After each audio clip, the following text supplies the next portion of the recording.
Good morning, everyone.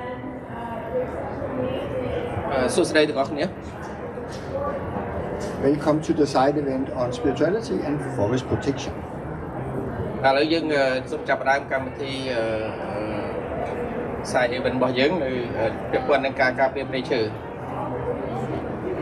My name is Ernst Jürgensen and I'm a senior advisor at Danmission, the Danish faith-based organization.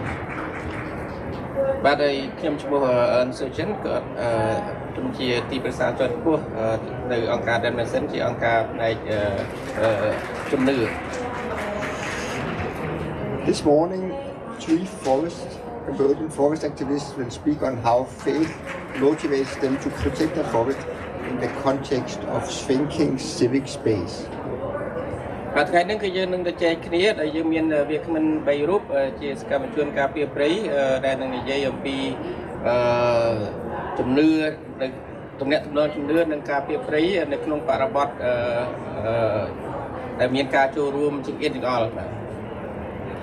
The forest activists are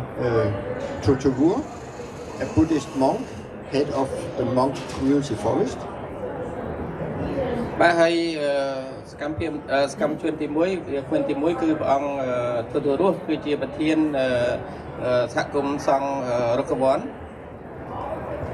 Yuan Supir, a leading member of Pralong Community Network.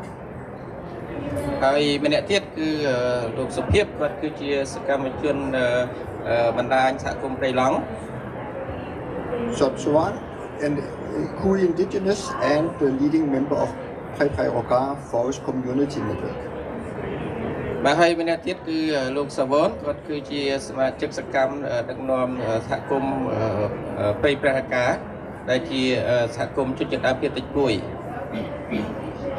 The Monk Community Forest and Pralong Community Network have both received the UNDP Equator Initiative Award.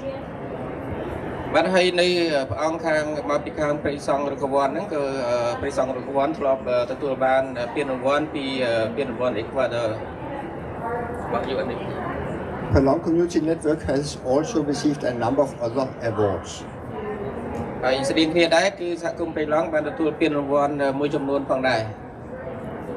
As you can see, my colleague Muni will be translating for the three forest activists.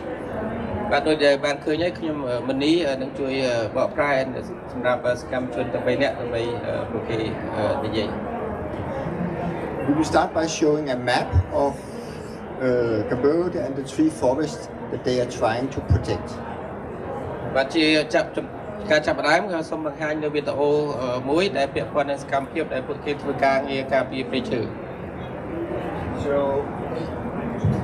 So here's a map of Cambodia,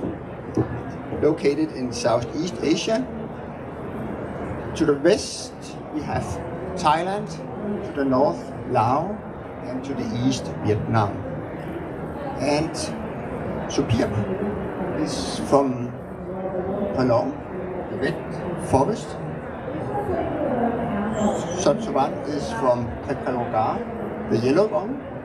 And the monk, the blue one, up at the top.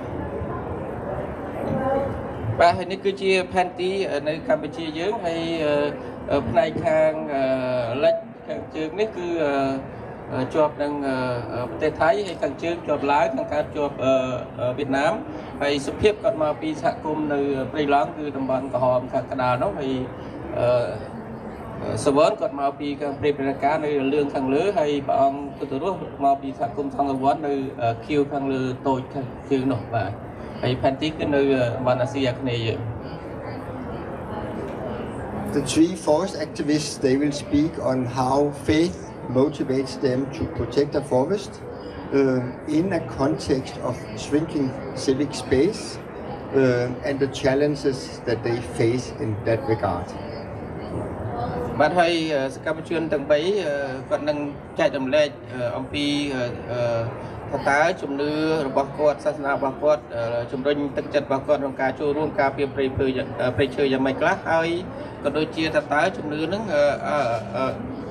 ការងាររបស់គាត់នឹងប្រឈមការលំបាកយ៉ាងម៉េចខ្លះដែរ Before they will tell about speak about their work, we will show a video showing some of the work they do in the tree forests. បាទដំបូងគាត់នឹងរៀបរាប់អំពីការងារគាត់ត្រូវធ្វើប៉ុន្តែជាការចាប់ផ្ដើមនឹងបង្ហាញនៅវីដេអូដែលបង្ហាញខ្លះៗពីសកម្មភាពរបស់ពួកគេ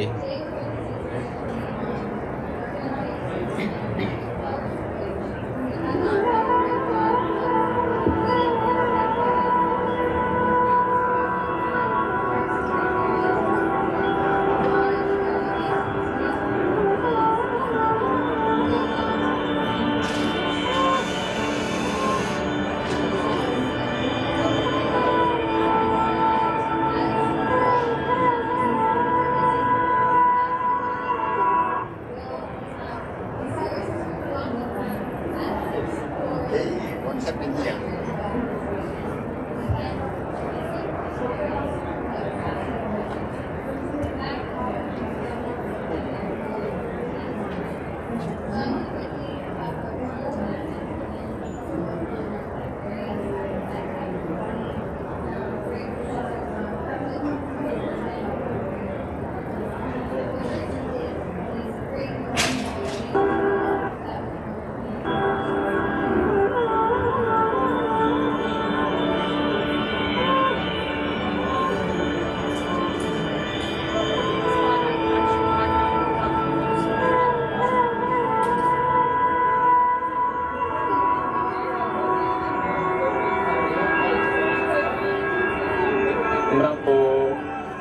សម្រាប់សាសនាគ្រប់សាសនាទាំងអស់នៅលើពិភពលោកនេះមានតួនាទីសំខាន់ណាស់ក្នុងការថែរក្សាធនធានព្រៃឈើនេះដែល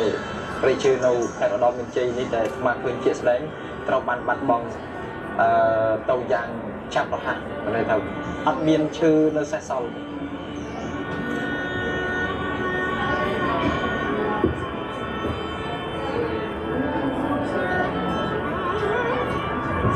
ចម្រើនពូព្រៃសង់រូបវ័ននេះគឺជាព្រៃឈើដែលត្រូវបានការពារឡើងដោយព្រះសង្ឃបានន័យថាបង្កើតដោយសារព្រះសង្ឃហើយកិច្ចការងារដែលទី1មានការល្បាតព្រៃទី2មានការធ្វើផ្លូវភ្លើង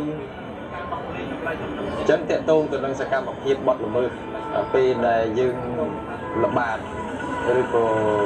ពេលខ្លុំមើលឃើញសកម្មភាពបទល្មើសមិនថាតែបទល្មើសអីទេហើយនៅទីនេះជនល្មើស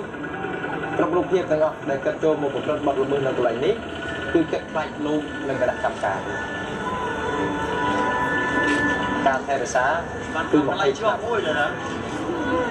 អញ្ចឹងការដែល9នេះគឺការសន្មត់ការអនុលោមថាឈើនេះគឺត្រូវបានពពុះហើយជាសម្បត្តិរបស់ពុទ្ធសាសនាជាសម្បត្តិគ្រប់គ្រងរបស់ពុទ្ធសាសនាចម្រើនពូបើនៅកន្លែងនេះ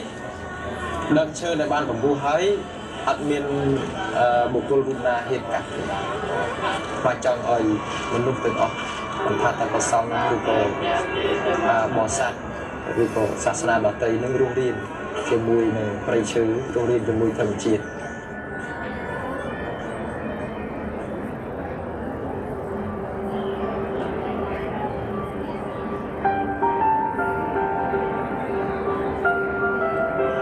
ខ្លួនម៉ែថាមិនអោយបាត់បង់ទីរឿងការពារព្រៃប្រៀបសួរខ្ញុំឈ្មោះជួនខឹមសប្តាហ៍នេះជាសហគមន៍នៅលូព្រៃខ្ញុំប្រមូលជាកម្លាំងសហគមន៍ការពារព្រៃតាំងពីឆ្នាំ2016ដល់ពេលខ្ញុំចាប់បានគេមានហិង្សាខាងបាត់ល្មើសខ្ញុំនិយាយថាអូនអើយព្រោះច្បាប់គេថាច្បាប់ប៉ិនខ្សែពៀនយើងមិនអាចរំលងបានទេតែនឹមគិតដល់ពេលខ្លះទៅសំចូលបងខ្ញុំចូលផងនេះសំចូលលោកសំចូលខ្ញុំឃើញថាខ្ញុំឃើញត្រូវបានជោគជ័យមែនខ្ញុំថាជោគជ័យឆ្នាំ2020ខែ7ដែលបានមករៀននឹងស្ពានដល់ក ក្រុមស្នូលអស់ខ្ញុំនេះខ្ញុំចំណាប់អារម្មណ៍ខ្ញុំថាគៀងកកម្លាំងនឹងឲ្យបានគាត់និយាយស្ដីគាត់ឲ្យគាត់យល់ដឹងពីការពារប្រៃឈើដូចបាននៅបងវងសំខាន់បើអស់ប្រៃឈើសហគមន៍យើងបានអីខ្ញុំផ្លែកថាខ្ញុំបានការពារប្រៃ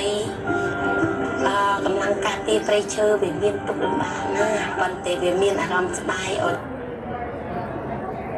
តែយើងបានការពារគៀងកកម្លាំង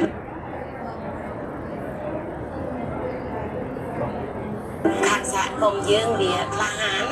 ជាស្ត្រីក្លាហាននាំស្ត្រីយើងចូល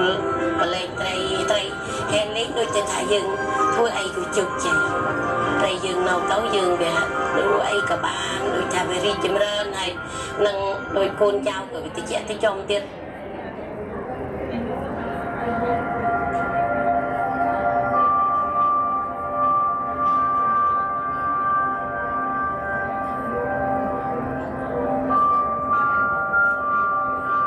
យើងមានពីមើលដើមមើលដែលយើងចូលក្នុងព្រៃនេះមានថាពីដងក៏ដងពីដងក៏មានពីសម្រាប់ខ្លះពីដងមួយតាមនេះអាណានៅអាណាអស់ខ្ញុំដូចរដ្ឋាភិបាលខ្ញុំសង្ឃឹមថាព្រៃនឹងអាចនៅកងវងរហូតព្រោះព្រៃនឹងដូចខ្ញុំនិយាយដែលគឺជាធនាគារមួយដែលខ្ញុំរកនៅក្នុងព្រៃរហូតខ្ញុំទៅផ្ទាល់ផកប្តីហ្នឹងច្បាស់ហ្នឹងពីកលែងនេះគ្រូមួយកលែងនោះ450ដើមកលែងនេះប្រហែលជា320ទេនេះពីខ្ញុំទៅដល់ក៏បានពីប្អូនទៅដល់ក៏បានពីចំការទីច្រើនទីពួកខ្ញុំទៅដល់ជួយបានដោះស្រាយជីវភាពនេះពីខ្វះខាតខ្ញុំឈ្មោះលន់លូណាមកភូមិសាឡៅទូងឃុំពោស្រុកប្តីមានជ័យខេត្តព្រះវិហារខ្ញុំស្គាល់សហគមន៍ព្រៃព្រាកាតាំងពី5ឆ្នាំមុនជួយបានគ្រូខ្ញុំគិតថាពេលគេចង់ជួយការពារព្រៃគិតថាគេអាចនឹងជួយបានពួកគេនៅកម្លាំងតូចវាខ្លាំងជាងយើងរហ័សហួនវាអត់មានកូនមានអីវាអាចចូលព្រៃក៏បានចូលរួមប្រជុំអីតាមភូមិចែកគ្នាអីក៏បានចង់ឲ្យយុវជនទាំងអស់គ្នាឬក៏អ្នកផ្សេងទៀតចូលរួមជាមួយខ្ញុំឲ្យបានព្រៃនៅក្នុងវងរហូតដល់ចា៎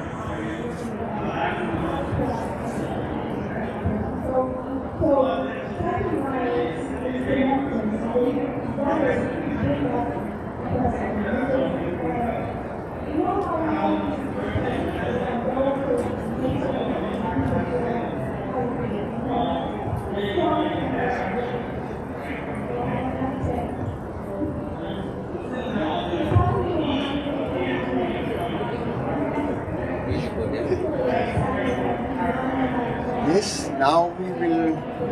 give the floor to the three forest activists. We will start by asking the monk, Tuturua, to tell about the work they do to protect the monk community forest. បាទឥឡូវយើងចូលដល់ការជជែកគ្នាហើយជាដំបូងទៅសូមជូនវេទិកាទៅព្រះអង្គទូតរស់មកពី MCI ហើយបង្ហាញអំពីការងាររបស់លោកព្រះអង្គក្នុងការធ្វើកិច្ចការងារការពារព្រៃនឹងមុននេះ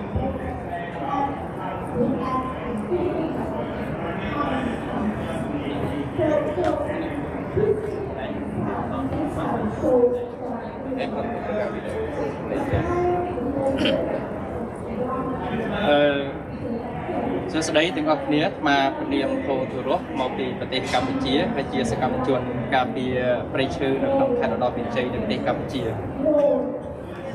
Good morning everyone. My name is Totoro. I'm from Cambodia. I'm an activist, forest activist in Oromete, Cambodia. ចាស់ក្នុងថ្ងៃនេះមកមានការសប្បាយរីករាយមែនទែនដែលបានចូលរួមខបលើកទី 15 ដែលប្រពៃនៅក្នុងប្រទេសកាណាដា I'm happy to be here in COP 15 in Canada. นะให้เจียตุโต้นงได้ก็มีนสกัมจนโมปีปฏิกรรมเชียได้เจตุโต้คือพวกยืงแต่ขัดคอมเพื่อการเงียบของการเทรซาอาเปียทนเทียนทำเชียไปชื่อจิมแซกคือชีวิตจำลอง We are here with our colleagues who are activists who have been together to work for forest protecting together. จัดโดยแต่บ้านดังตรุกกลองมาให้ตามระยะการโฆษณาในวิดีโอคลิปไปบัดดักไลฟ์คนไทยจะตูเตอร์สกรรมเพียบว่าอยู่นี่คือเมียนการหลบป่าให้จุดเตรียมในอบสะจรานเป็นเทนในประเทศกัมพูชี As you already have seen in some of our work in the short video that we have been doing, anyway, through that kind of work, we also face a lot of difficulty and challenges along the way. นายให้เจียปตอเติร์มาเมียนบุญจุดนัดในนองการเลือกล้างนองติการเงียในการไทยซาการเปียทนเทียมทำเชียชีวิตจำลองนักนองแต่ดอนจีទី1គឺការระบาดព្រៃជាប្រចាំហើយទី2គឺតាក់ទងជាមួយនឹងការកាយព្រំដីជំវិញសហគមន៍តំបន់ការពារហើយទី3គឺការផ្សព្វផ្សាយអំពីលក្ខណៈបទជាតិទឹកក្នុងរបស់សហគមន៍ហើយទី4គឺការរៀបចំតំបន់អេកូទេសចរណ៍ធម្មជាតិ So just in addition to the short video, I just would like to add four more work that we are really doing. One is we are doing the forest patrol regularly. Another one we are protecting the forest through building the forest demarcations. And the third one we are trying to educate to do outreach to the community people related to our community forest community regulations. And the first one we are trying to also help some livelihoods to the community through developing the eco-tourism sites in our forest. ណាត់តាក់ទងជាមួយនឹងចំណុចទី1ការระบาดព្រៃជាប្រចាំនេះជាទូទៅនៅក្នុងប្រទេសកម្ពុជាក៏ដូចជាតាមតំបន់សហគមន៍មូលដ្ឋានគឺតែងតែធ្វើការដើរระบาดព្រៃមិនថាតែពេលយប់ឬក៏ពេលថ្ងៃទេដើម្បីទប់ស្កាត់នៅបទល្មើសគ្រប់រូបភាពដែលមាននៅក្នុងព្រៃសហគមន៍ឬក៏ព្រៃតំបន់ការពារ So we are there. We are actively together to do the forest patrol in the daytime, nighttime, and any time that we always together. ហើយចំណុចទី2តាក់ទងជាមួយនឹងសង្ឃរូបវ័ននេះគឺជាយុទ្ធសាស្ត្រមួយដែលគេហៅថាការកាយព្រំដីជំវិញព្រៃសហគមន៍គឺដើម្បីការពារដីកុំឲ្យមានការរុករានដីព្រៃឬក៏ការកាប់ឆ្ការព្រៃឈើយកដីធ្វើជាកសិកម្មពីសំណាក់សាធារណជន And the other activity that we are doing is the forest demarcation because that could help to protect or to prevent from the illegal person or public who may want to clear the forest in order to get the land for their own agricultural lands or to possess the land itself.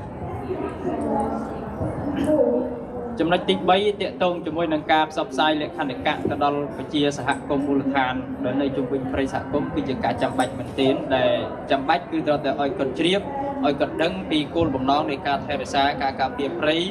ហើយអ្វីខ្លះដែលជាបំរាមហាមមិនឲ្យពួកគាត់នៅជុំវិញព្រៃបានដឹងអ្វីខ្លះដែលបានអនុញ្ញាតឲ្យពួកគាត់ធ្វើនៅក្នុងព្រៃសហគមន៍ឬក៏ព្រៃតំបន់ការពារនេះគឺជារឿងមួយដែលចាំបាច់បំផុតនៅក្នុងតំបន់ការពារឬក៏ព្រៃសហគមន៍ So the third one that we are doing outreach activity to promote understanding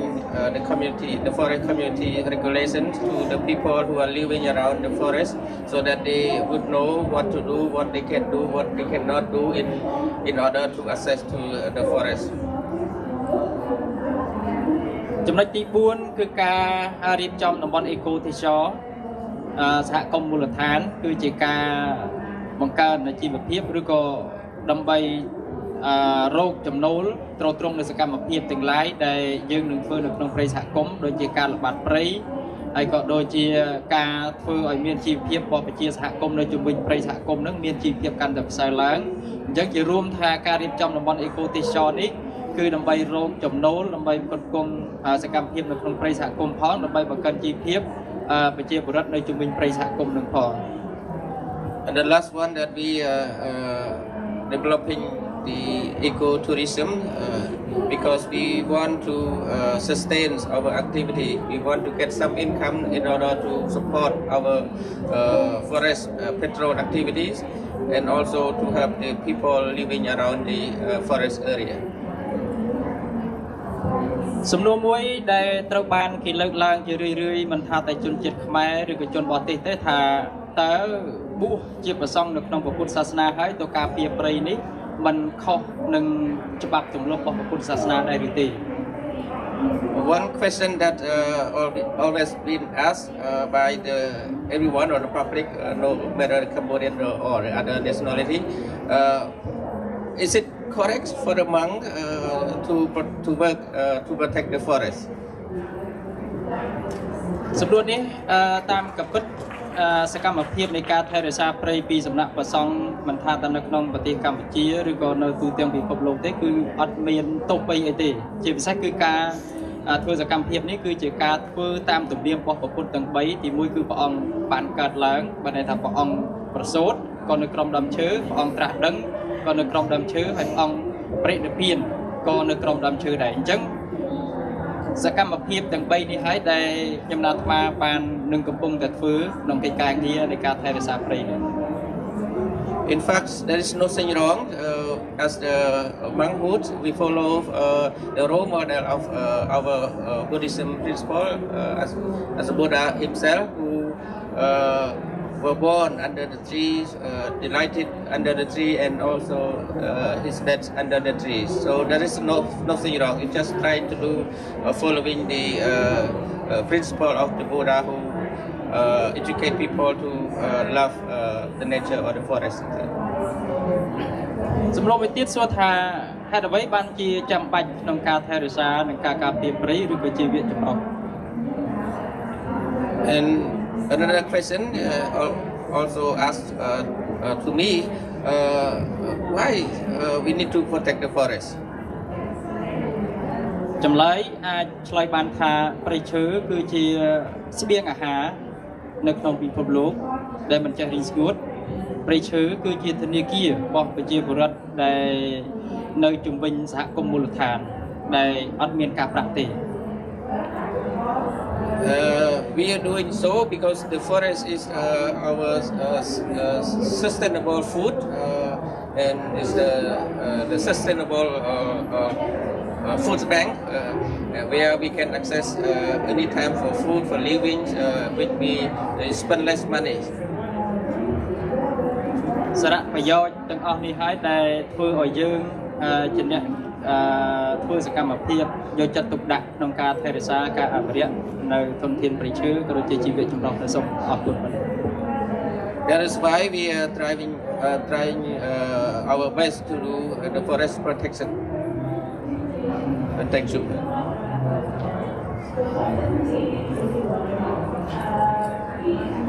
And now we would like to ask Chupir from Palong Community Network to come and speak. បន្តទៀតសូមអញ្ជើញបងសុភាពអញ្ជើញមកដើម្បីចែករំលែក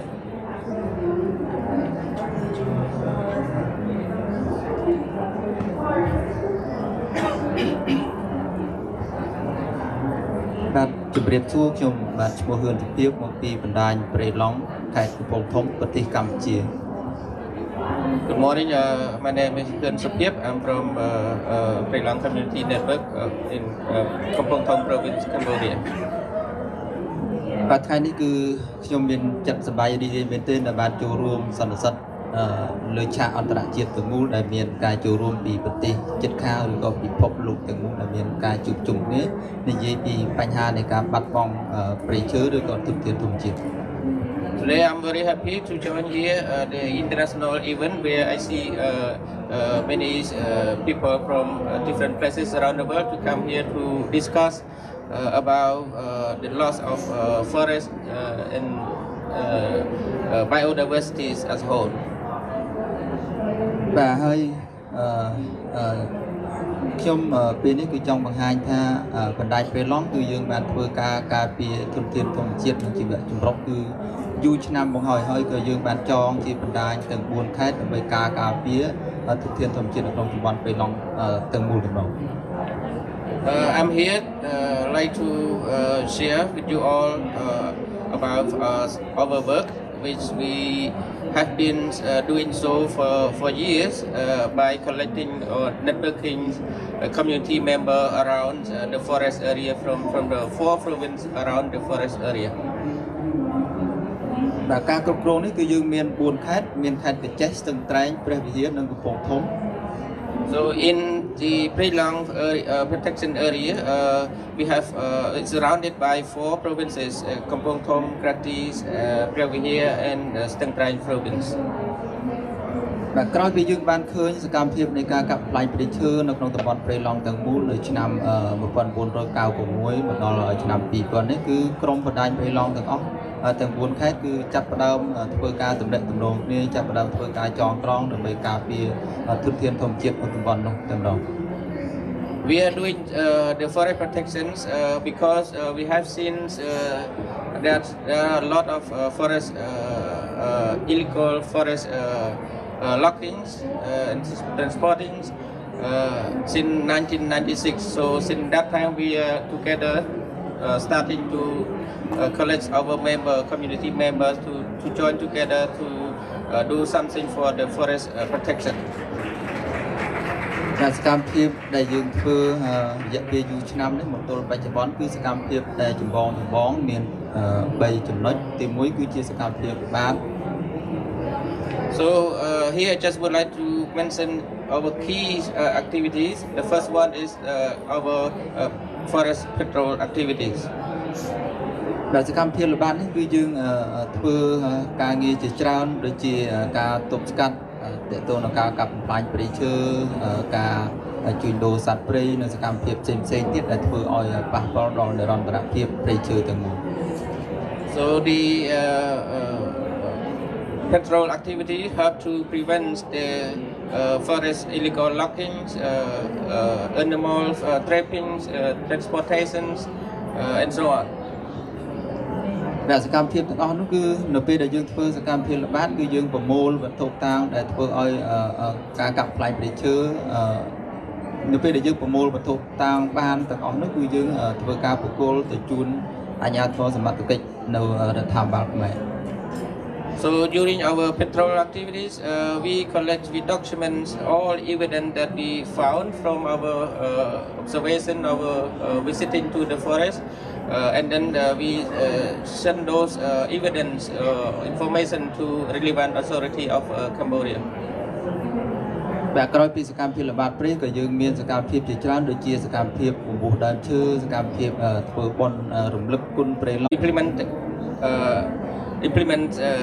it the forest ceremonies celebrations for example like tree ordinations តែសកម្មភាពមួយទៀតក៏យើងធ្លាប់ធ្វើការបន់ស្រន់បានន័យថាយើងជឿជាក់លើប្រពៃណីនិងសាសនាជនជាតិដើមភាគតិចដែលយើងធ្លាប់ទៅចូលទៅក្នុងតំបន់ព្រៃហើយយើងធ្វើការបន់ស្រន់សូមឲ្យមានសេចក្តីសុខសូមឲ្យមានការថែរក្សាដល់ប្រជាពលរដ្ឋយើងជាពិសេសគឺជនជាតិដើមភាគតិចដែលរស់នៅជុំវិញតំបន់នោះផងដែរ And similarly to such celebrations, we regularly organize kind of forest respect ceremonies by going to the forest and organizing the frames to our ancestors, where we believe that this help to bring the harmonized, peaceful for our member around the forest area. và mỗi tiết cứ dương miền pan ca chỉ trán và nên ta chỉ pan ca này chỉ bí cỡ dương cỡ thôn miền ca vừa pan ca ở bên sông xa từ đó xa tiền đã chôn được vừa ca tròn con chỉ vừa đó mình bênแต่buôn khai thế cứ dương vừa ca sông xa tu theo một tiết cam tiền buôn đó ngàn an đại chiếtของnày. The next one, we also like to raise awareness among our communities, members, and the public, locally, nationally, and also internationally, to be aware of what happened in the forest area. แต่ให้យើងក៏មានផែនការបន្ថែមទៀតនៅក្នុងនោះគឺតេតតនឹងការបម្រែបម្រួលអាកាសធាតុយើងក៏មានផែនការដើម្បីចុះពង្រឹងជីវភាពទី1គឺយើងផ្ដោតទៅលើផ្នែកកសិកម្មដើម្បីឲ្យពួកគាត់មានការងារផ្នែកកសិកម្មដើម្បីបន្សំទៅនឹងការបម្រែបម្រួលអាកាសធាតុផងដែរ In order to sustain participation from our community network and also to adapt with the climate change, we also work to support our community members through livelihood development activities. តែឲ្យក្នុងនោះក៏រយៈពេលនៃការធ្វើការរបស់យើងឃើញថាយើងធ្វើរយៈពេលជិត20ឆ្នាំនេះគឺសរុបមកគឺបច្ចុប្បន្ននេះបានន័យថារដ្ឋាភិបាលបានផ្ទេរសិទ្ធិឲ្យក្រសួងបរិស្ថាននិងក្រសួងបរិស្ថានក៏ចាប់ផ្ដើមយកព្រៃឡង់ទាំងមូលទៅគ្រប់គ្រងដោយដាក់ព្រៃនោះជាតំបន់ការពារនិងជាព្រៃអភិរក្ស We have been working on this forest protection activities almost 20 years since the forest has not been put into the conservation and or protected area, but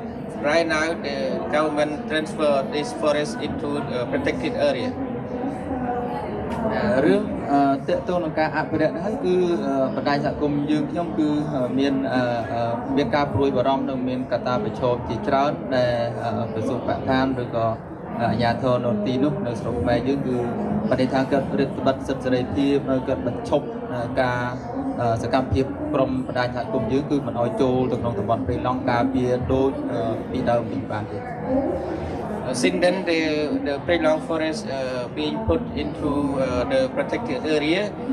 the Ministry of Environment bans our community network not to enter to the forest as we have done before. សកម្មភាពទាំងអស់នោះគឺមន្ត្រីឧទ្យានុរក្សនៃក្រសួងបរិស្ថានក៏បានធ្លាប់ធ្វើការរៀបធ្លាប់រំលោភសិទ្ធិក៏ដូចជាធ្វើការគម្រាមកំហែងឬក៏ធ្វើប្រើអំពើហិង្សាទៅដល់សកម្មជនអ្នកការពារព្រៃឈើមួយចំនួនផងដែរ So far we have faced some challenges because some rangers they sometimes commit violence and force our member not to do our forest protection activity. Some of them even got violence from the rangers. បញ្ហាដែលយើងព្រួយបារម្ភបំផុតចុងក្រោយនេះនាពេលបច្ចុប្បន្នបានន័យថាក្រុមការស្រាវជ្រាវរបស់បណ្ដាញព្រៃឡង់យើងខ្ញុំបានធ្វើការស្រាវជ្រាវទៅគឺឃើញមានការប្រើប្រាស់អាវុធកែច្នៃនៅក្នុងតំបន់ព្រៃពីសំណាក់អ្នកកាប់ឈើពីសំណាក់អ្នកបរបាញ់សត្វពីសំណាក់អ្នកធ្វើអ្វីៗនៅក្នុងព្រៃឡង់ទាំងមូលគឺមានកំណើនកើនឡើងខ្លាំងមែនទែនក្នុងការប្រើប្រាស់អាវុធកែច្នៃ And in the very last recent we are threatened by the handmade weapon used by illegal loggers and many other people who accessing or illegal accessing to the forest area. បាទនេះគឺជាចំណុចមួយដែលយើងគួរតែព្រួយបារម្ភព្រោះយើងចូលទៅល្បាតម្ដងឃើញថាយើងជួបហានិភ័យច្រើនហើយក៏យើងបានលឺស្នូរកំភ្លើងគេបាញ់ស្ទើរតែជុំវិញកន្លែងបរិវេណដែលពួកយើងស្នាក់នៅពេលយប់ So anytime we go to patrol, we always threatened by shootings around our place, our sleeping place in the forest. ហើយក៏យើងមានការព្រួយបារម្ភខ្លាំងមែនទែនចំពោះសកម្មភាពរបស់រដ្ឋាភិបាលកម្ពុជាដែលគាត់មានគម្រោងសម្បទានផ្លូវភ្លើងដាក់ភ្លើងកាត់តំបន់ព្រៃឡង់ឬក៏មានសម្បទានរ៉ែនៅក្នុងតំបន់ភ្នំជីដែលធ្វើឲ្យប៉ះពាល់ដល់និរន្តរភាពព្រៃឈើទាំងមូលផងដែរ And we are also concerned about the land concessions for forest or mining by the government in the forest area. សកម្មភាពជាច្រើនទៀតដែលបានធ្វើកន្លងមកនៅក្នុងតំបន់ព្រៃឡង់បានន័យថាជាចំណុចដែលយើងរកឃើញគឺការកាប់បំផ្លាញព្រៃឈើនៅក្នុងតំបន់ព្រៃឡង់គឺនៅតែមានការកាប់បំផ្លាញពីមួយថ្ងៃទៅមួយថ្ងៃមានការថយចុះខ្លាំងមែនទែនគឺគម្របព្រៃឈើនៅក្នុងតំបន់ព្រៃឡង់ What we have witnessed from our activities, we have found that more and more illegal loggings in the forest area, and the forest size have been reduced more and more. បាទទន្ទឹមនឹងនោះផងដែរក៏យើងមានការព្រួយបារម្ភទាក់ទងនឹងការព្រួយបារម្ភនេះគឺយើងឃើញថានៅពេលដែលគ្មានវត្តមានបណ្ដាញសហគមន៍ចូលការពារនៅក្នុងតំបន់ព្រៃឡង់ទៀតគឺបញ្ហាព្រៃឈើបញ្ហាការបាត់បង់ធនធានធម្មជាតិឬក៏ជីវៈចម្រុះនៅក្នុងតំបន់នោះគឺមានការថយចុះនិងលឿនខ្លាំងមែនទែន So we also concerned that without our participation in the forest protection activities, the forest animal will be lost very soon. បាទហើយខ្ញុំក៏ចុងក្រោយនេះគឺសូមជាសំណូមពរឬក៏ជាអនុសាសន៍ចុងក្រោយគឺទី1គឺស្នើសុំក្រសួងបរិស្ថាននៅប្រទេសកម្ពុជាឬក៏ប្រទេសដទៃទៀតដែលធ្វើការដែលមានបញ្ហាដូចគ្នាគឺសូមឲ្យចាប់អារម្មណ៍និងបើកចំហនៅការចូលរួមពីសហគមន៍ជាពិសេសគឺជនជាតិដើមភាគតិចឲ្យគាត់ធ្វើការនៅក្នុងតំបន់ការពារពួកគាត់ឡើងវិញដោយសេរី So what I'd like to send my message here is to request for the Ministry of Environment and other stakeholders, national and internationally, to have a support to the rights of community people member in participation to the forest protection activity as we have done before. បាទមួយទៀតក៏ជាការសំណូមពរថាអ្នកចូលរួមនៅក្នុងវេទិកានៃសន្និសីទឆាកអន្តរជាតិនេះគឺយើងឃើញថាជាការស្នើសុំរបស់ខ្ញុំគឺសូមឲ្យយើងទាំងអស់គ្នាចាប់ផ្ដើមគិតឡើងវិញថាភពផែនដីទាំងមូលគឺវាធ្វើឲ្យយើងកំពុងតែមានបញ្ហាធ្វើឲ្យយើងកំពុងតែបាត់បង់នៅសិទ្ធិសេរីភាព And also a message to everyone here that we are now in the situation of a bad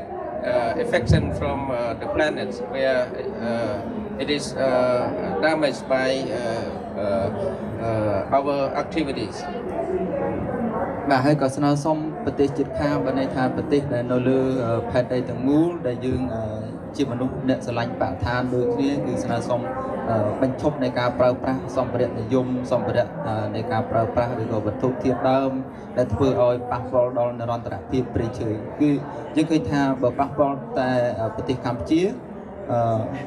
យើងគិតថាក៏ប៉ះលើភពផែនដីទាំងមូលផងដែរ And I also like to request everyone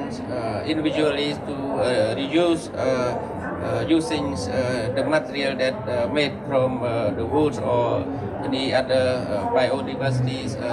elements that cause the environmental damage. ហើយក៏ស្នើសុំមួយទៀតគឺប្រទេសអ្នកជិតខាងបានន័យថាបញ្ឈប់នៃការនាំចេញឈើពីប្រទេសអ្នកជិតខាងហើយបញ្ឈប់នៃការប្រើប្រាស់អ្វីដែលធ្វើឲ្យប៉ះពាល់ដល់និរន្តរភាពព្រៃឈើដែលធ្វើឲ្យផែនដីកខ្វក់ផងដែរ And also a message to any countries, our neighboring country or other country, stop exporting the timber products. ក្នុងនាមខ្ញុំដែលជាប្រជាពលរដ្ឋមួយរូបមកពីប្រទេសកម្ពុជាក៏សូមធ្វើការបដិញ្ញាចិត្តថានឹងឈប់ប្រើប្រាស់អ្វីដែលធ្វើឲ្យប៉ះពាល់ដល់និរន្តរភាពព្រៃឈើហើយនឹងសូមសម្ដែងការស្មោះត្រង់ធ្វើ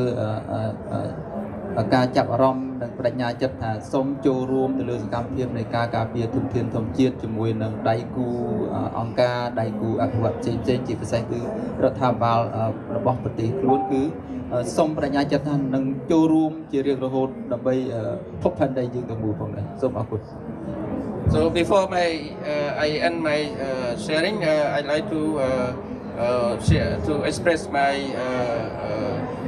my commitments that we are going to continue our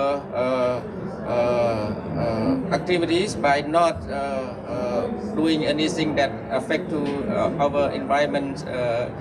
damage. And the same thing, I also would like to ask for participation from all to do so as well. Thank you.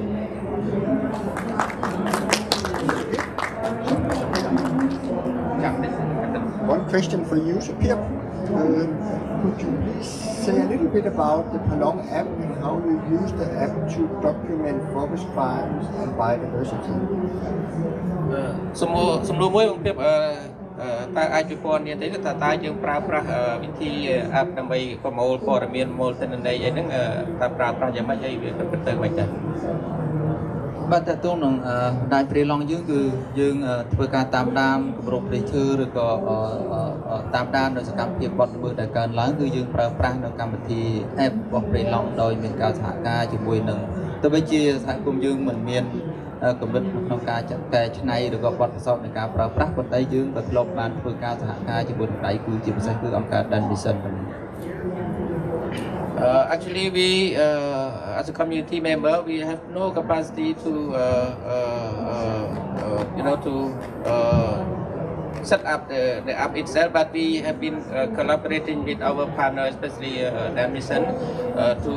produce app, and we use it to document, to collect information from the forest. បាទការប្រើប្រាស់កម្មវិធី app នេះគឺវាជួយបាននៅក្នុងការតាមដានព្រៃឈើឬក៏វាអាចធ្វើឲ្យក្រុមដែលយើងធ្វើការកត់សម្គាល់នៃការបាត់បង់គម្របព្រៃឈើនិងជីវៈចម្រុះបានមួយចំនួន So through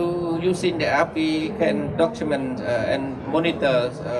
the forest where the forest is lost, what happened into different places, so we can easily monitor it. ការប្រមូលទិន្នន័យទាំងអស់នោះគឺយើងធ្លាប់ប្រមូលបានហើយក្រោយមកក៏យើងធ្វើការចងក្រងជាឯកសារហើយបានដាក់សេចក្តីថ្លែងដាក់នៅក្នុងសេចក្តីថ្លែងការណ៍ឬក៏ផ្ញើសារទៅដៃគូជាពិសេសគឺភាគីរដ្ឋក្រសួងបរិស្ថានដើម្បីឲ្យគាត់មើលឃើញថាតើគម្របព្រៃឈើនៅក្នុងព្រៃឡង់នោះវាមានការថយចុះប្រមាណ%វាមានកើតអ្វីខ្លះ So the information from the app we use as evidence to report to the relevant authorities like the Ministry of Environment to inform them that how the forest is changed from day to day. នៅក្នុងការប្រើប្រាស់ app គឺវាមានច្រើនចំណុចដូចជាការ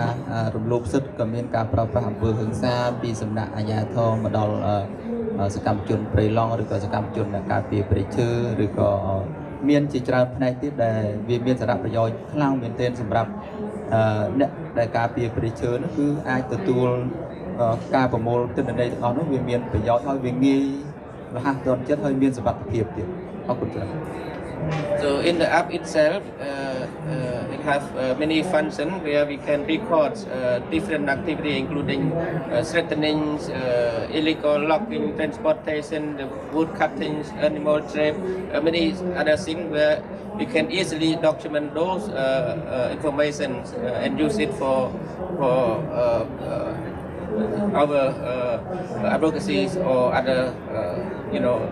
sharings about what happened in the forest. Thank you, Supir. Maybe I can just add a little bit about the app. So the app was developed back in 2014 in close consultation between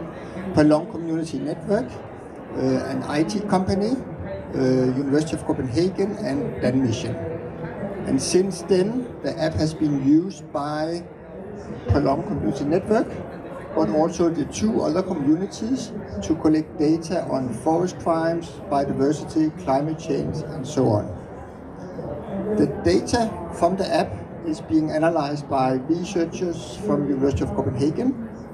and published in regular monitoring reports. We see the data collected by the communities as owned by the communities. So the reports are being sent back to the communities and they then decide where and when to publish the reports. And that's really important for us that the data collected by the communities are owned by the communities and they decide how to share the data. And for the past many years, the data, the reports have been used to advocate for better protection of the tree forests. Yes, now we will move on to the last forest representative, Sotsuwan from Preprerogar Forest Community Network. We only have about 10 minutes left, so if you could try to make it short. Then. គាត់នឹងសង្ខេបឡើងវិញអំពីព័ត៌មានបន្ថែមពីការប្រើប្រាស់ app ប៉ុន្តែឥឡូវដល់ពេលជើញបងសវនដើម្បីចែកម្លែកយើងមានពេលប្រហែលជា10នាទីទេអញ្ចឹងអាចសង្ខេបខ្លីៗខ្លីៗបាទលោកស៊ូ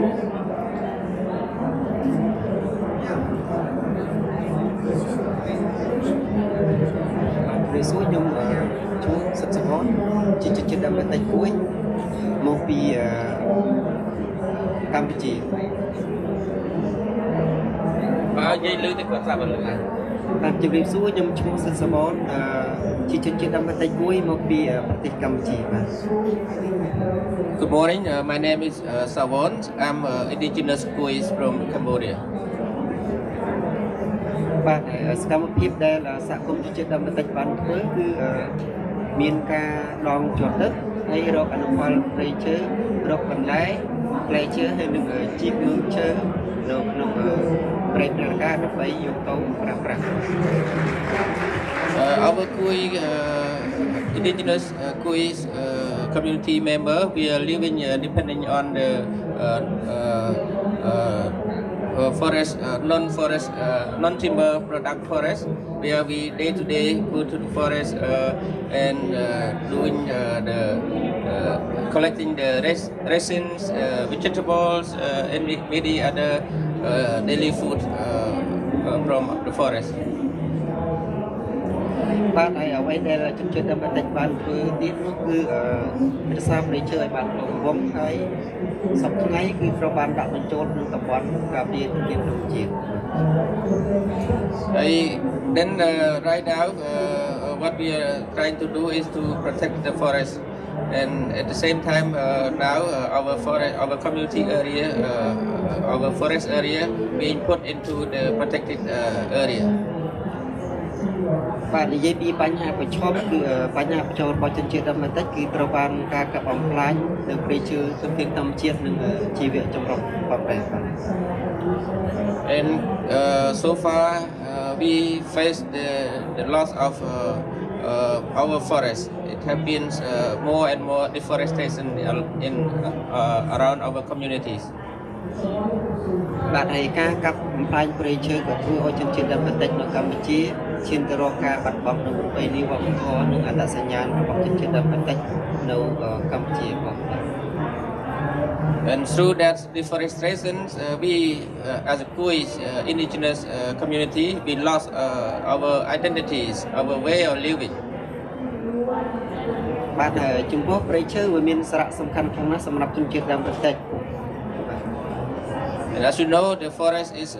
very, very important for our indigenous people. បាទព្រៃឈើជាជំរករបស់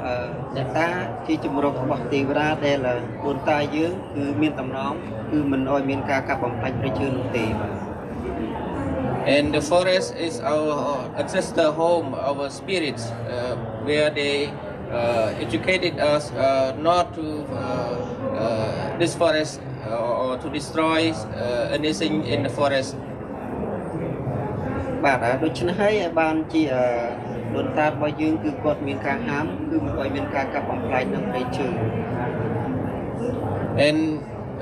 similar our ancestor prohibit us not to destroy our forest បាទហើយបើសិនជាបាត់បង់នៅព្រៃឈើធនធានធម្មជាតិនិងជីវៈចម្រុះក៏ដូចជាបាត់បង់នៅអត្តសញ្ញាណវប្បធម៌ប្រពៃណីសាសនារបស់ជនជាតិដើមបន្តិចផងដែរបាទសូមអរគុណ Just want to add that when losing the forest, we lost our spirits, our cultures, our way of living, and that's it.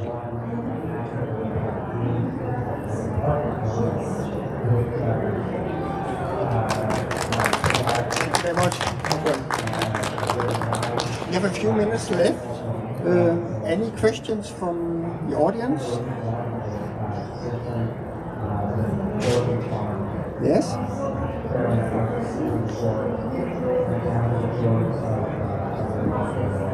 Thank you very, very much for your important work and sharing it with us. I'm wondering, I'm sorry I came a little bit late, so you may have discussed this. How much the network, is it a regional network outside of Cambodia? We have, my organization, we have communities in Myanmar, in the Kachin state, and are facing many of the same issues, and it would be nice to connect with the good work you're doing. So thank you. គាត់សូមអរគុណច្រើនហើយដែលបានចែកម្លែកជាមួយគាត់មួយគ្នាយើងនៅទីនេះអញ្ចឹងប្រហែលជាយើងបាននិយាយរួចហើយក៏មិនដឹងគាត់ថាមិនដឹងថាទំហំការងារបណ្ដាញរបស់យើងហ្នឹងកម្រិតណាដែរនៅក្នុងថ្នាក់មូលដ្ឋានជាតិឬក៏យ៉ាងម៉េចតែនៅសម្រាប់ការងាររបស់គាត់អង្គការរបស់គាត់ធ្វើការជាមួយសហគមន៍ជនជាតិដើមភាគតិចនៅ Kachin State នៅរដ្ឋ Kachin នៅប្រទេសភូមាដែលធ្វើការងារដូចយើងហើយប្រឈមការងារដូចគ្នានឹងដែរហើយប្រហែលជាយើងអាចទំនាក់ទំនងគ្នាបាន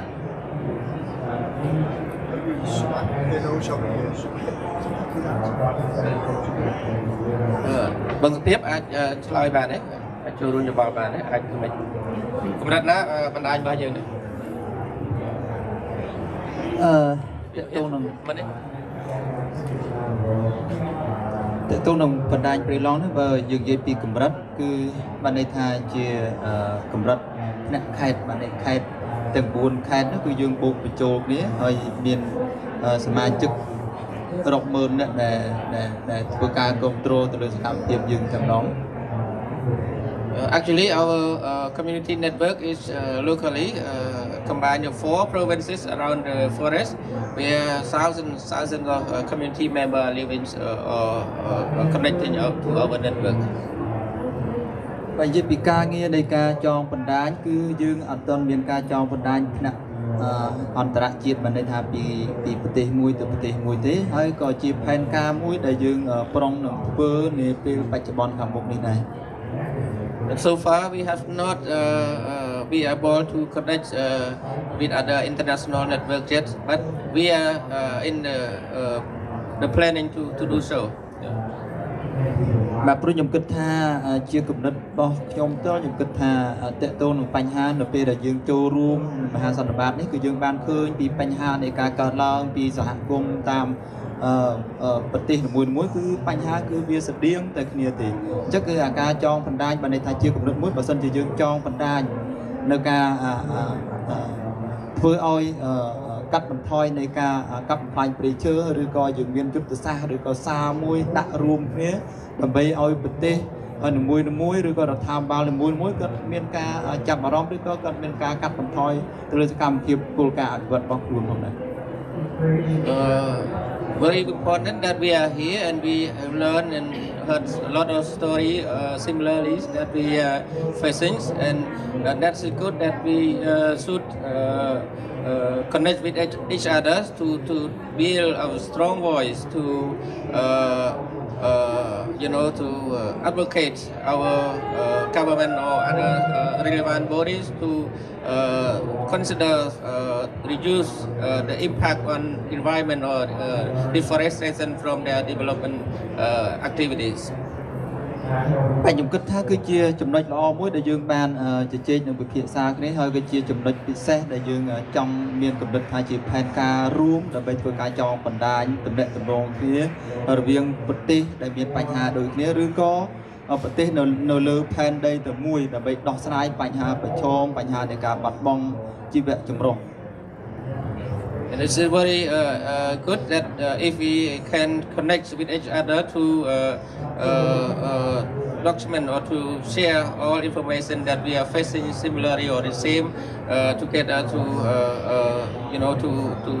strengthen our solidarity and our voices. vàសម្រាប់បណ្ដាញមកពីប្រទេសកម្ពុជាគឺយើងបើកចំហនៅការទំនាក់ទំនងបើកចំហនៅការចងបណ្ដាញរវាងប្រទេសអ្នកជិតខាងឬក៏ប្រទេសដែលយើងត្រូវតែធ្វើការចងបណ្ដាញហើយសូមអរគុណ For us as our network, we always open to connect with others, even locally or internationally.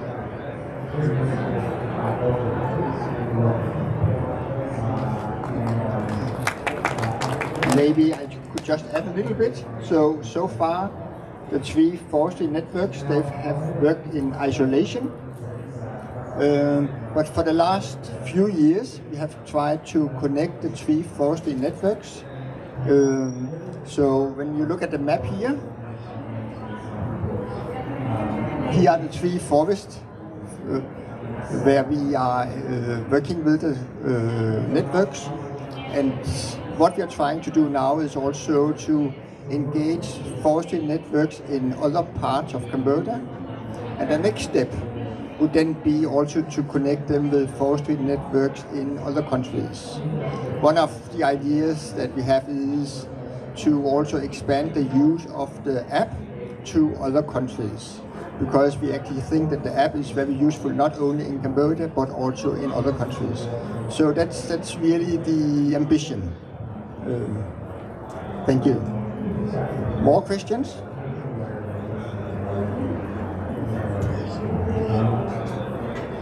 I actually want to ask about your organization, Danmission. The brochure says it's a faith-based organization, and so my question is are you an ecumenical Christian organization or Danish Lutheran, or what sort of faith-based inspiration do you have? Yes, so we are a Danish Lutheran organization connected to the National Public Lutheran Church in Denmark. We are a very old organization, 200 years old, working in Asia, Middle East and Africa.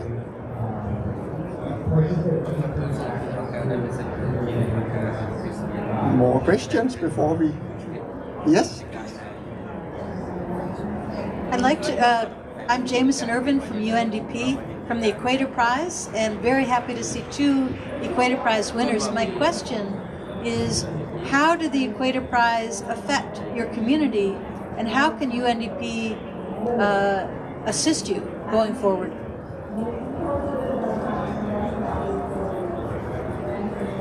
But maybe UNDP ហើយគាត់រីករាយដែលបានឮថាយើងទទួលពានរង្វាន់ពី Ecuador ហ្នឹងហើយគាត់ចង់សួរថាពានរង្វាន់នេះក៏បានជួយអីខ្លះទៅដល់សហគមន៍របស់យើងហើយទៅមុខទៀតថាតើយើងត្រូវការជួយអីទៅការឲ្យ UNDP ជួយយ៉ាងម៉េចទៀតទៅថ្ងៃមុខ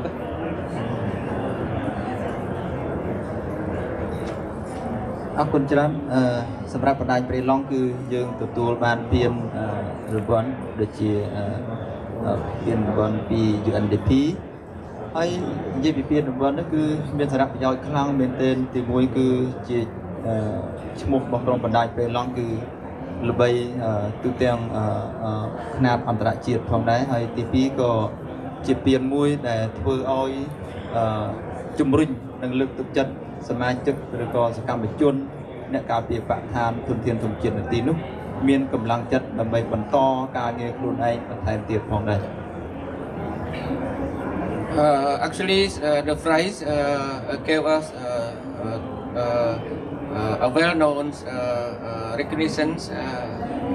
and also this has been good for us. The prize is very valuable for our communities. តែសម្រាប់រូបខ្ញុំផ្ទាល់ដែលជាតំណាងឲ្យបណ្ដាញព្រៃឡង់ទាំង4ខេត្តទាំងមូលក៏សូមថ្លែងអំណរអគុណដល់ UNDP ដែលបានជួយបណ្ដាញព្រៃឡង់កន្លងមកក៏មានសំណូមពរជាច្រើនបានន័យថាអ្វីដែល UNDP អាចបន្តនៃការជំនួយដល់បណ្ដាញព្រៃឡង់តាមរយៈអង្គការដៃគូសូមបន្តនៃការជួយបន្ថែមទៀតហើយទី2ក៏យើងស្នើសុំ UNDP ជួយតំណែងតំណងឬក៏មានដំណោះស្រាយមួយជាផ្លូវការជាមួយរដ្ឋាភិបាលខ្មែរជាពិសេសគឺក្រសួងបរិស្ថានដើម្បីឲ្យមានដំណើរការនៃការចុះវិវាទរបស់បណ្ដាញព្រៃឡង់នោះគឺមានស្ថិរភាពដូចដើមវិញអរគុណច្រើន The prize itself also motivates our community members to continue our work, and we thank you for that, giving us the prize. my request is here to UNDP is that perhaps UNDP can help us to deal with the Cambodian government to find solutions that they could allow the participation of our community in our forest protection activities. មួយទៀតគឺបណ្ដាប្រៃឡង់ក៏មានខ្វះជំនាញในការគ្រប់គ្រងព្រៃឈើឬក៏ជំនាញនៅក្នុងការថែរក្សាធនធានធម្មជាតិជីវៈចម្រុះបានន័យថាវាមាននៅមានកម្រិតអញ្ចឹងគឺជាការស្នើសុំ UNDP ជួយបន្ថែមជំនាញដែលយើងអាចគ្រប់គ្រងនិរន្តរភាពព្រៃឈើបន្តទៀតនិងជួយបច្ចេកទេសឬក៏សម្ភារៈផ្សេងៗសម្រាប់នៅក្នុងការការពារព្រៃឈើនិងធនធានធម្មជាតិទីនោះផងដែរ And further, perhaps UNDP may help us to improve our capacities, our expertise in terms of forest management skills, knowledge, and also since we are community member, we lack of material, lack of means to do our work. So if they are provided, it would be helpful for us. សកម្មភាពមួយទៀតគឺបានន័យថាបណ្ដាញព្រៃឡង់គឺជាបណ្ដាញមួយដែលយើងធ្វើការដោយស្ម័គ្រចិត្តបានន័យថាលះបង់ពេលវេលាលះបង់ទ្រព្យសម្បត្តិខ្លួនឯងមួយចំនួនដើម្បីការពារព្រៃឈើទាំងអស់នោះជាមួយនឹងភាគីរដ្ឋផងហើយជាមួយនឹងក្រុមបណ្ដាញខ្លួនឯងផងអញ្ចឹងគឺជាការស្នើសុំរបស់ខ្ញុំគឺបើសិនជា UNDP ធ្វើការចាប់អារម្មណ៍ឬក៏ចង់ជួយបណ្ដាញព្រៃឡង់គឺយើងនៅខ្វះថវិកានិងធនធានមួយចំនួនដើម្បីបម្រើការងារសកម្មភាពនៅក្នុងការចុះល្បាតព្រៃ And we started our work voluntaries. We spend our own resources and to mobilize our members and together with in cooperation with other stakeholders. So for sure we don't have enough resource to make our work be more effective. So it would be better if we are equipped with material, with skill, with knowledge, so that we can be more effective in our work. បាទមួយទៀតក៏ជាការស្នើសុំបានន័យថា UNDP ក៏ជាអ្នកនាំសារដ៏ពិសេសបានន័យថាយើងសូមផ្ញើសារមួយចំនួនទាក់ទងនឹងការថែរក្សាទាក់ទងនឹងការជំនឿសាសនាជនជាតិដើមភាគតិចឬក៏បញ្ហាប្រឈមឬក៏អនុសាសន៍ផ្សេងៗសូមឲ្យ UNDP ផ្ញើសារទៅដល់ឆាកអន្តរជាតិដើម្បីឲ្យគេមើលឃើញឬក៏បានស្ដាប់ឮថាបណ្ដាញព្រៃឡង់មានកត្តាប្រឈមបណ្ដាញព្រៃឡង់មានសកម្មភាពធ្វើទាក់ទងនៅលើការការពារធនធានធម្មជាតិផងដែរ And I strongly like UNDP to convey our message to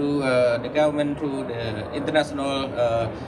bodies about our work and to protect the indigenous people's rights and participations in the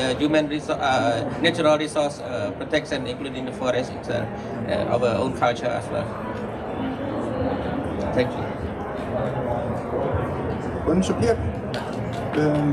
Tout ord.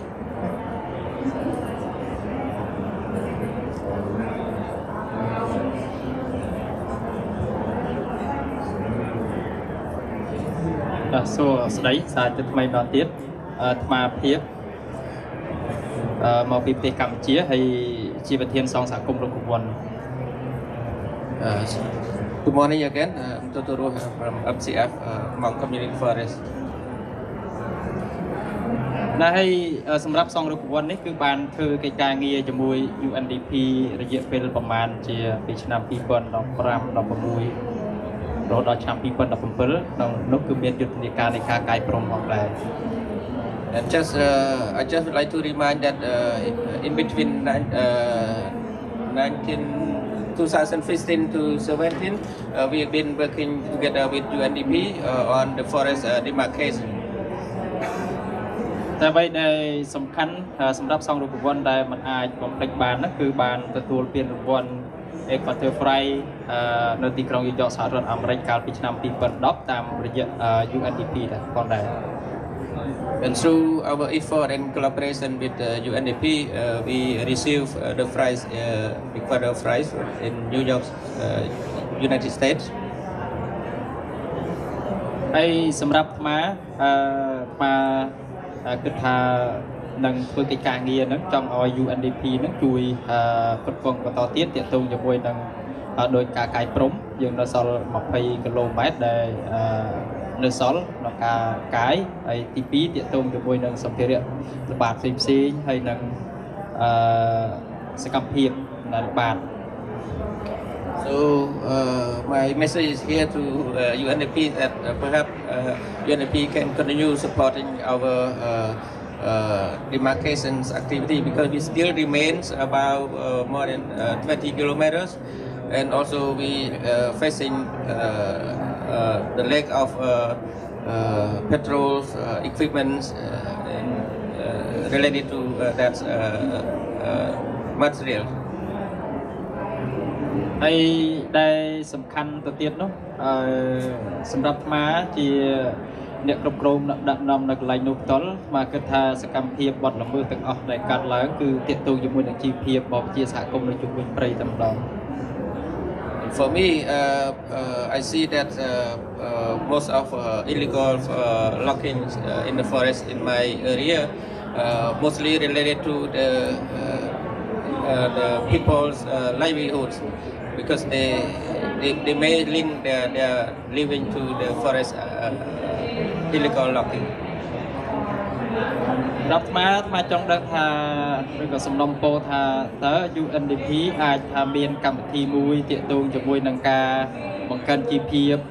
ប្រជាសហគមន៍នៅជុំវិញព្រៃទៅដើម្បីកាត់បន្ថយសកម្មភាពបទល្មើសនៅក្នុងព្រៃសហគមន៍នោះជាពិសេសគឺការបំផ្លិចបំផ្លាញធនធានធម្មជាតិ I'm not sure if UNDP would have any activity that support to the livelihood development for people living around the forest. ចំណុចនេះគឺជាគោលការណ៍ចម្បងសម្រាប់អាត្មាដែលក្នុងនាមជាប្រធានបន្ទាប់ពីគ្រូប៊ុនសលួតដែលគាត់បានរៀបចាក់សិក្ខាបទទៅ So this is what I like to say in the name of head of MCF after my senior my former boss Bun Salut. នេះគឺជាចំណុចមួយសំខាន់ហើយមួយទៀតណាតាក់ទងជាមួយនឹងការថែរក្សា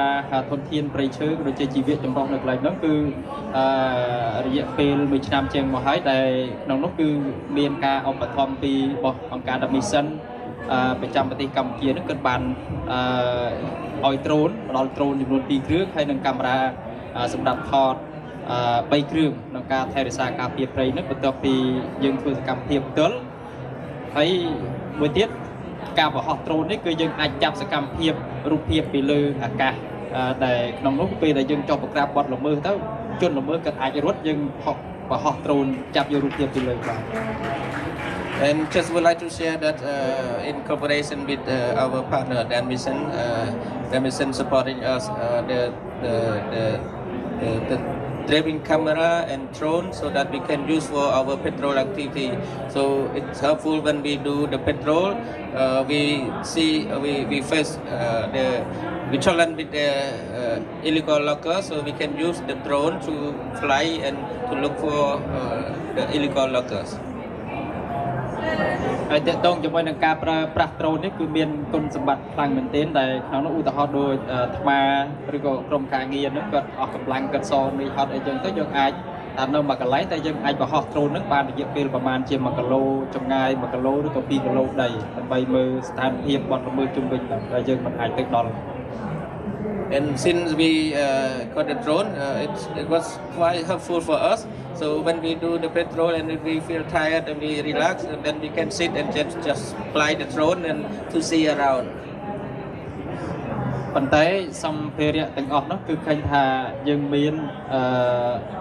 មិនទាន់គ្រប់គ្រាន់ទេអញ្ចឹងហើយចង់ថាតើ UNDP គាត់មានគម្រោងខាងហ្នឹងហើយក៏អាច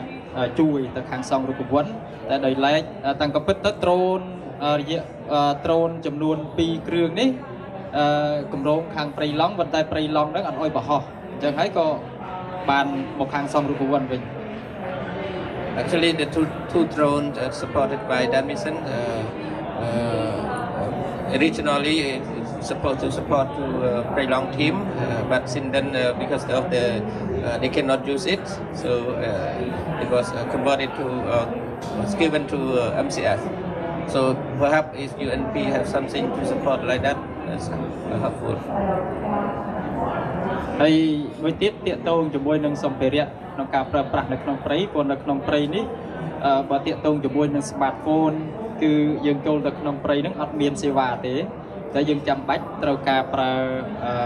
iCom អញ្ចឹងសម្រាប់សហគមន៍មូលដ្ឋានដូចជាគណៈកម្មការហ្នឹងគឺអត់មានសមត្ថភាពក្នុងការទិញយកមកប្រើប្រាស់ទេចឹងហើយចង់ឲ្យខាងអង្គការដៃគូជាពិសេស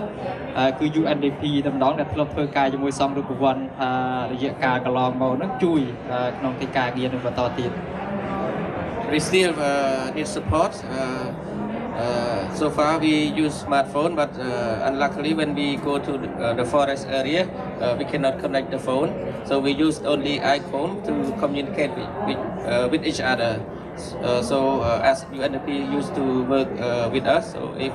you continue to support us, that would be helpful. ចឹងចង់បញ្ចប់មកសង្ឃឹមថា UNDP នឹងជួយផ្គត់ផ្គង់ហើយនឹងសហការជាមួយសង្ឃរូបវ័នធ្វើកិច្ចការងារនេះដើម្បីមនុស្សជាតិនៅលើពិភពលោកដែរ So hopefully UNDP like to continue working with us to benefit for community and also to the world as well. Thank you. Okay. Maybe I can just add a few things again. Yes, lack of resources is really a key challenge.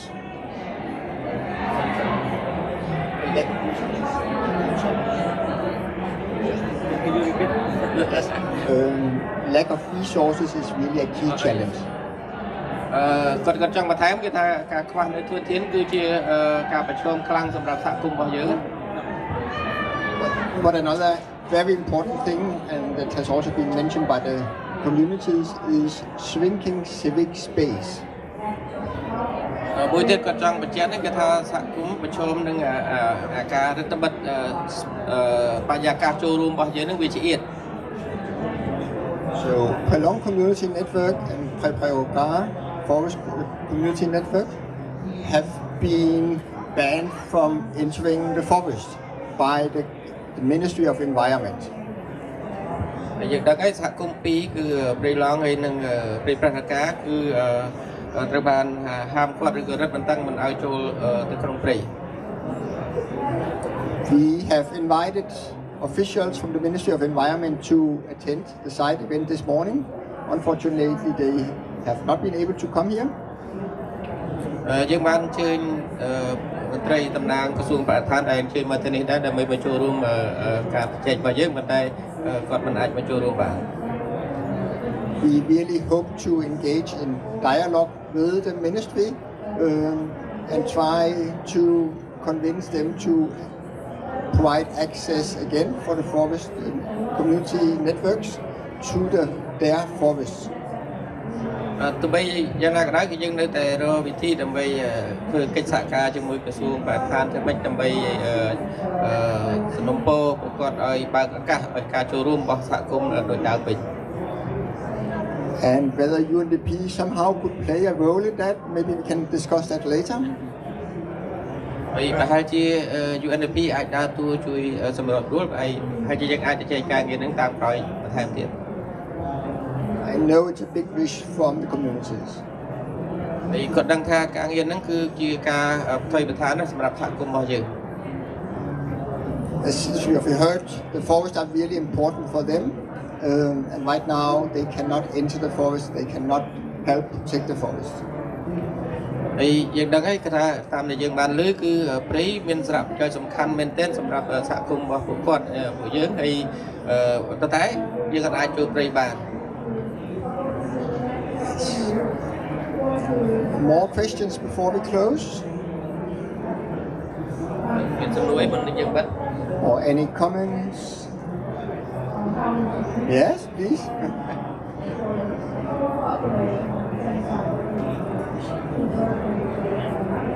Thank you. Sorry to take the microphone again, but just such a challenging, painful reality that you're facing. What gives you hope and strength to keep fighting and protecting your lands? Thank you. គាត់លើកឡើងថាអធិស្ឋានបាទសូមនិយាយម្ដងទៀតអ្វីដែលបានលើគឺឃើញថាមួយទៅហាក់ដូចជាប្រឈមខ្លាំងហើយឈឺចាប់ដែរប៉ុន្តែអ្វីទៅជាការសង្ឃឹមរបស់យើងជាការលើកទឹកចិត្តរបស់យើងដើម្បីបន្តការងារនឹង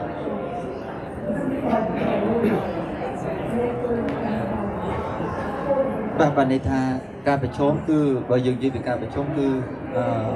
អ្នកការពារបរិស្ថានឬក៏អ្នក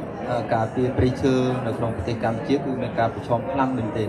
ហានិភ័យខ្ពស់មានទាំងការបាញ់សម្លាប់មានទាំងការគំរាមកំហែងមានទាំងការទិញទឹកចិត្តហើយមានទាំងនិយាយទៅគឺការគំរាមកំហែងឬក៏ការប្រជុំគឺវាខ្លាំងសម្រាប់ក្រុមបណ្ដាញប៉ុន្តែអ្វីដែលជាការជំរុញនិងលើកទឹកចិត្ត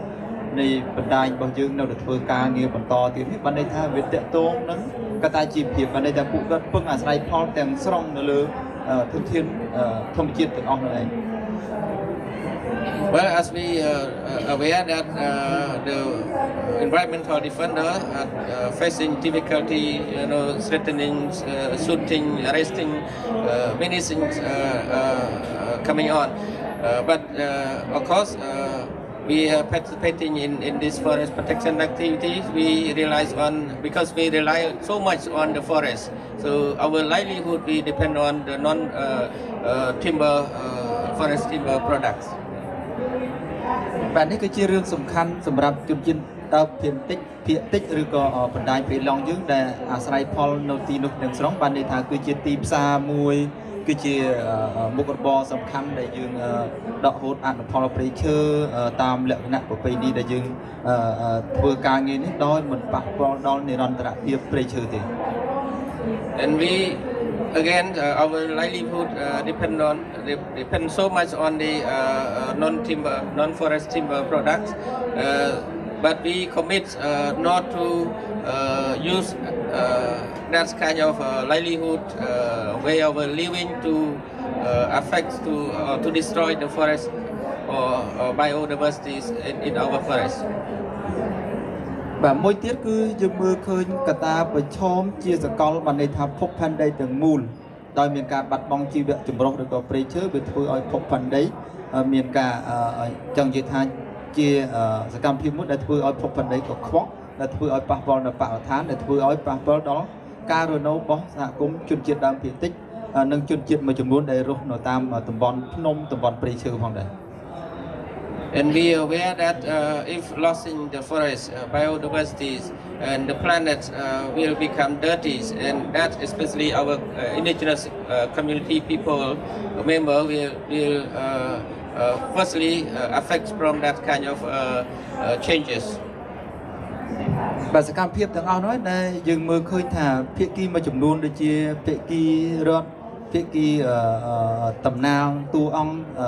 ជាច្រើនទៀតដែលធ្វើឲ្យប៉ះពាល់នៃការងារបរិស្ថាននេះគឺដូចជាក្រុមហ៊ុនមួយចំនួនដែលបានធ្វើឲ្យប៉ះពាល់ដល់បរិស្ថានជាឃើញទង្វើទាំងអស់នេះគឺយើងនៅតែមានគំនិតចង់ការពារវាដើម្បីឲ្យភពផែនដីយើងនោះគឺត្រឡប់មកវិញមានសភាពដើមដើម្បីធ្វើឲ្យបរិស្ថានល្អសម្រាប់មនុស្សលោកយើងរស់នៅបន្តទៅទៀតផងដែរ By seeing some private companies who destroys the biodiversity forest and the changes from the forest losing, that kind of things motivates that or make us keep thinking and continuing our work in order to protect the forest. មួយទៀតគឺជាការជំរុញនិងលើកទឹកចិត្តបានន័យថាយើងយល់ពីច្បាប់យើងយល់ពីទួលនីតិប្រជាពលរដ្ឋនៅតាមប្រទេសនីមួយៗដែលស្របទៅតាមគោលនយោបាយរបស់រដ្ឋឬក៏ស្របទៅតាមគោលនយោបាយនៃការគ្រប់គ្រងប្រទេសទាំងមូលឬក៏រដ្ឋធម្មនុញ្ញដែលជាច្បាប់កំពូលនៅក្នុងប្រទេសមួយគឺបានចែងឲ្យប្រជាពលរដ្ឋគ្រប់រូបគឺមានសិទ្ធិនៅក្នុងការចូលរួមទៅលើសកម្មភាព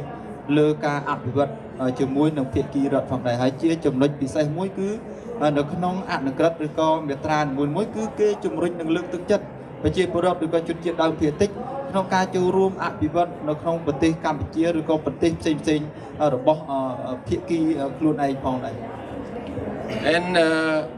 second thing that we continue our work because we are aware, we understand that this is our rights as our constitutions, our national regulations mentioned to encourage us to join such activities. And perhaps this is also the other countries' law as well that encourage the people to participate to protect the forest or biodiversities. Thank you.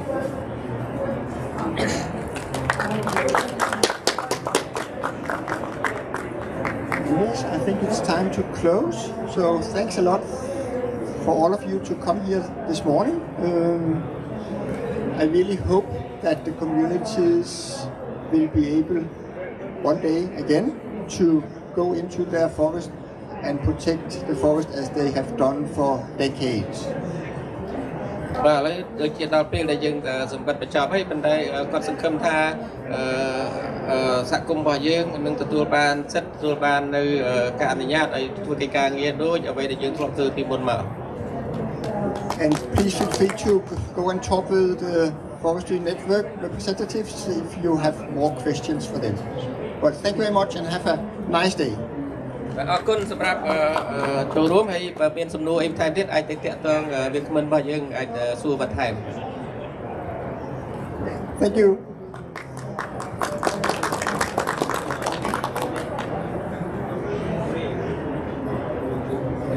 Among us if we can take a photo together.